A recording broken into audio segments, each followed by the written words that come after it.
اس کائنات میں سب سے افضل شخص کون ہے؟ سب سے اچھی ڈیوٹی کون سی ہے؟ سب سے سونی نوکری کون سی ہے؟ کہتے ہیں کہ فلاں نوکری بہت اچھی ہے، فلاں کاروبار بہت اچھا ہے، فلاں جگہ پیسہ بہت ہے، فلاں شعبے میں عزت بڑی ہے.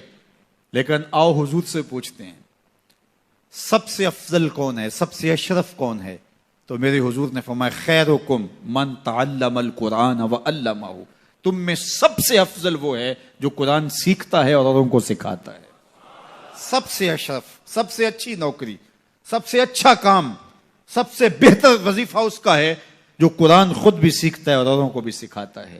تو اس کتاب سے جڑ جاؤ، اس کتاب سے وابستگی اختیار کرو. جس رات کے دامن میں قرآن نازل ہو وہ رات تو افضل ہو، وہ رات تو 1000 مہینے سے اشرف ہو. اللہ اکبر.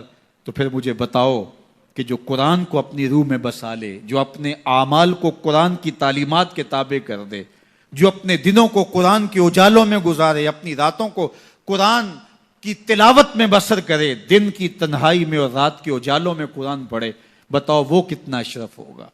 اس لیے میرے اور آپ کے آقا و مولا نے فرمایا راتوں کی تنہائیوں میں اٹھ کے قرآن پڑھا کرو اور قرآن پڑھتے ہوئے رویا کرو، اور اگر رونا نہ آئے تو رونے کی کوشش کیا کرو. کوشش کیا کرو، رقت پیدا ہو جائے تمہیں قرآن کی تلاوت کرتے کرتے. حضرت داتا گنج بخش علی حجویری علیہ رحمہ سے ایک مرید نے کہا حضرت اگر رونے کی کوشش کریں پھر بھی رونا نہ آئے، فرمایا پھر اپنے مقدر پہ رویا کرو. تم اتنے سنگ دل ہو گئے ہو کہ تمہاری آنکھیں آنسوں کا خراج نہیں دیتی ہیں. تو اس کتاب کے ساتھ جڑ جاؤ، تعلق کو مضبوط کر لو، اور اس کتاب سے وابستگی تمہیں دنیا آخرت کی بہتری کی ضمانت فراہم کرے گی. اور یہ کتاب زندہ ہے، اس کا پیغام کبھی فرسودہ نہیں ہوا، اس کا پیغام کبھی پرانا نہیں ہوا. ہر دور کے تقاضوں سے یہ کتاب ہم آہنگ ہے، اور یہ کتاب ہر شخص کی ضرورت کی کفالت کرتی ہے.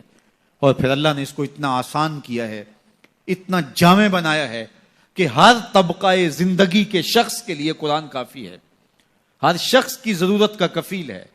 اس کو ایک عام شخص پڑھے تو اس کو بھی نور ملتا ہے، ایک نکتہ بین شخص اس قرآن کا مطالعہ کرے تو اس کو بھی روشنی ملتی ہے، ایک فلسفی پڑھے تو محروم وہ بھی نہیں ہوتا.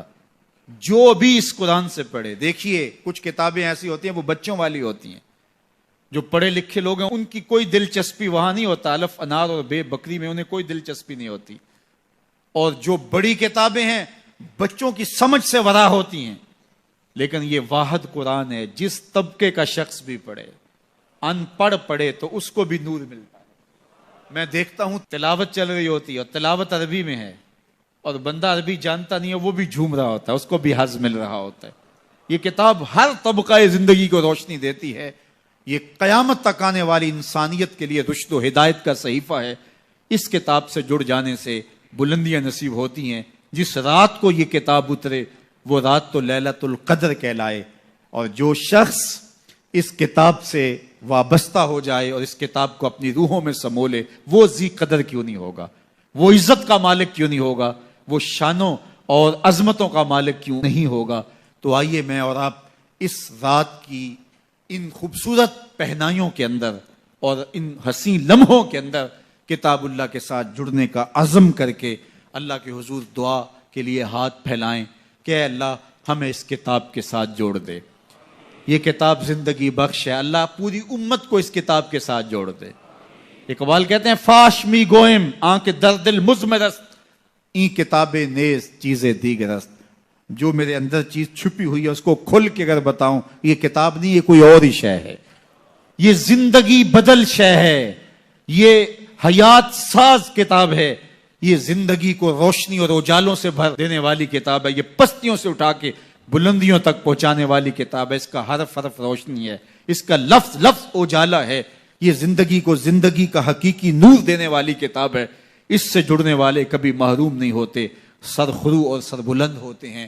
اللہ ہمیں اس کتاب رحمت سے جڑنے کی اور جڑے رہنے کی توفیق عطا فرمائے.